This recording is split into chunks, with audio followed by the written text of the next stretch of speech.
माँ, तुम ऐसी होती हो। विमल बहुत परेशान था। उसे समझ में नहीं आ रहा था कि वो इस परिस्थिति से कैसे निपटे। वो अपनी माँ को बहुत चाहता था, किंतु उसकी पत्नी और उसके बच्चे उसकी माँ से दूर भागते थे क्योंकि उसकी माँ की एक आँख नहीं थी। साथ ही उसकी कमर भी 90 डिग्री अंश पर झुकी थी। वैसे वह अपना सारा काम खुद कर लेती थी, किंतु फिर भी वो उसकी पत्नी और बच्चों के लिए हमेशा खटकती हैं। दादी, आप ऊपर के कमरे में जाओ, मेरे दोस्त आ रहे हैं, विमल के बेटे अखिल ने बड़े ही बेरुखी से कहा। पर बेटा, मैं तो यहाँ बहुत दूर बैठी हूँ, विमल की माँ ने बहुत ही प्यार से कहा। नहीं, आप उनके सामने मत रहो, वो मुझे चिढ़ाते हैं, अखिल ने जोर से डांटते हुए कहा। क्या हुआ अखिल, क्यों चिल्ला रहे हो? विमल की पत्नी कामिनी ने किचन से ही आवाज़ लगाई। देखो ना माँ, ये दादी यही ड्राइंग रूम में बैठी हैं और मेरे दोस्त आ रहे हैं, अखिल ने शिकायत भरे लहजे में कहा। माँ जी, आप ऊपर चली जाओ, क्यों हम लोगों को लजवाती हो? कामिनी ने बेटे का पक्ष लेते हुए कहा। बेचारी सरस्वती चुपचाप उठकर जीने के सहारे ऊपर जाने लगी। कमर झुकी होने के कारण उन्हें ऊपर चढ़ने में बहुत ही परेशानी होती थी, किंतु वो अपनी पूरी ताकत से ऊपर के एक अकेले कोने वाले कमरे में जाकर बैठ गई। विमल बाजू के कमरे में सब सुन रहा था। उसे कष्ट हो रहा था कि उसकी माँ को अपमानित होना पड़ रहा है, किंतु वो भी असहाय था। अगर वो कुछ कहता है तो पत्नी और बच्चे उसका विरोध करने लगते हैं। दूसरे उनके तर्क से भी नहीं सही लगते। चूँकि वो एक प्रशासनिक अधिकारी था, उसका सामाजिक स्तर बहुत ऊंचा था, उसकी ससुराल भी एक उच्च घराने में थी, अतः वह चुपचाप इस तरह हर दिन अपनी माँ को अपमानित होते हुए देखता रहता था। रात को विमल की पत्नी ने कहा, देखो जी, अब कुछ करो। कल कलेक्टर साहब की पत्नी आई थी, माँ जी अपनी देसी धुंधरा में उनसे मिली। मुझे बहुत शर्म आ रही थी, बताते हुए कि ये मेरी सास हैं। मैंने कह दिया कि दूर के रिश्तेदार हैं, इलाज कराने आई हैं। विमल को रोना आ गया, किंतु फिर भी वह चुप रहा। उसे समझ में नहीं आ रहा था कि वो क्या करे। अपने बेटे की मनस्थिति को सरस्वती अच्छी तरह से जानती थी और बेटे को कोई कष्ट ना हो इसलिए वो हर बात को चुपचाप सह लेती थी। विमल बहुत उदास रहने लगा। एक तरफ परिवार और सामाजिक स्तर पर जीने की प्रतिबद्धता थी, तो दूसरी ओर उसकी अपनी माँ। आखिर माँ से अपने बेटे की यह हालत देखी नहीं गई। एक दिन उसने अपने बेटे से कहा, विमल, बहुत दिन हो गए हैं, मैं अपने गांव जाना चाहती हूँ, मुझे वहाँ पहुँचा दो, मेरा यहाँ मन नहीं लग रहा। किंतु माँ, वहाँ तो कोई नहीं है, तुम्हारी देखभाल कौन करेगा? विमल ने आश्चर्य से पूछा। अरे सब गांव वाले तो हैं, और वो तुम्हारे मामा जी तो उसी गांव में रहते हैं, और फिर हम सारी व्यवस्थाएं कर आएंगे ना। कामनी का तो जैसे मन की मुराद मिल गई हो।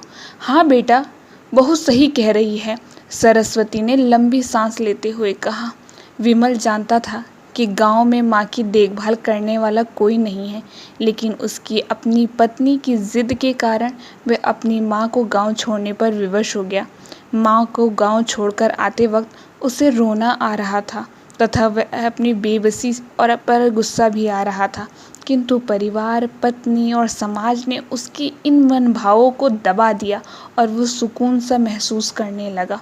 कुछ दिनों के बाद उसके चाचा, जो अमेरिका में रहते थे, आने वाले थे। जब विमल बहुत छोटा था, उसके पिता जीवित थे, तब वो भारत आए थे और उसके बाद वो अब भारत आने वाले थे। पूरा परिवार और आस पड़ोस बहुत उत्साहित था।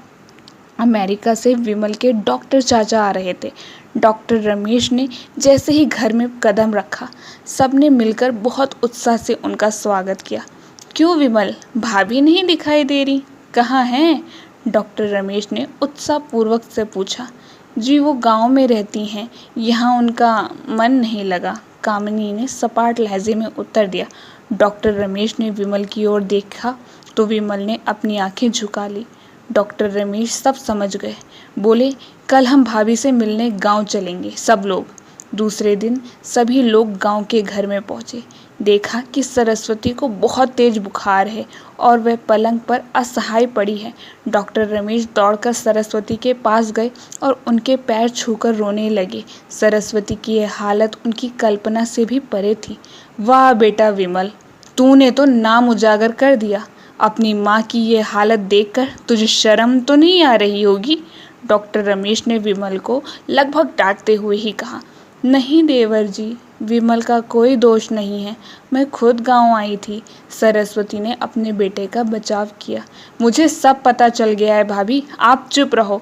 क्यों बहू, तुम्हें अपनी सास की कुरूपता पसंद नहीं आ रही है? समाज में तुम्हें नीचा देखना पड़ता है ना? डॉक्टर रमेश ने कामनी की ओर व्यंग से देखा। कामनी निरुत्तर होकर विमल को देखने लगी। आज तुम जिस सामाजिक स्तर पर हो वो इन्हीं के संघर्षों की देन है। और बेटा विमल, तुम्हें शायद मालूम ना हो कि बचपन में जब तुम 1 साल के थे तब छत से नीचे गिरने के कारण तुम्हारी एक आंख फूट गई थी और तुम्हारी रीढ़ की हड्डी भी समस्या थी। तब तुम्हारी इस कुरूप माँ ने अपनी आंख और अपना बोन मैरो तुम्हें देकर इतना सुंदर स्वरूप दिया था। कामनी बेटा, इतने सालों तक संघर्ष करके बेटे को प्रशासनिक अधिकारी बनाने वाली इस संघर्षशील औरत की तुम लोगों ने ये दशा कर दी। तुम्हें ईश्वर कभी माफ़ नहीं करेगा। डॉक्टर रमेश की आंखों से अश्रु जलधारा बह रही थी। अब भाभी, आप मेरे साथ अमेरिका जाएंगी, यहाँ इन स्वार्थी लोगों के बीच नहीं रहेंगी। डॉक्टर रमेश ने सरस्वती से कहा। विमल का तो काटो तो खून नहीं था। डॉक्टर रमेश जो उसके चाचा थे, उन्होंने जो राज बताया उसके बाद तो विमल को यही लग रहा था कि उससे ज़्यादा प्यापी इस दुनिया में कोई नहीं है और ना ही होगा। वह दौड़ता गया और माँ सरस्वती के कदमों में लिपट गया। माँ, मेरा अपराध अक्षम्य है। मैं जानबूझकर चुप्पी साधे रहा, आपका अपमान करवाता रहा। अब सिर्फ आप ही उस घर में मेरे साथ रहेंगी और कोई नहीं। विमल ने अग्नि दृष्टि से अपनी पत्नी और बच्चों को देखा। कामनी को भी बहुत पश्चाताप हो रहा था, किंतु उसकी हिम्मत नहीं हो रही थी कि वो सरस्वती से आंखें मिलाए। सरस्वती ने कामनी की मनस्थिति को समझकर उसको पुचकारते हुए अपने पास बुलाया और विमल को डांटते हुए कहा, खबरदार, जो मेरी बहू को मुझसे अलग करने की कोशिश की तो तुझे ही घर से बाहर निकाल दूंगी।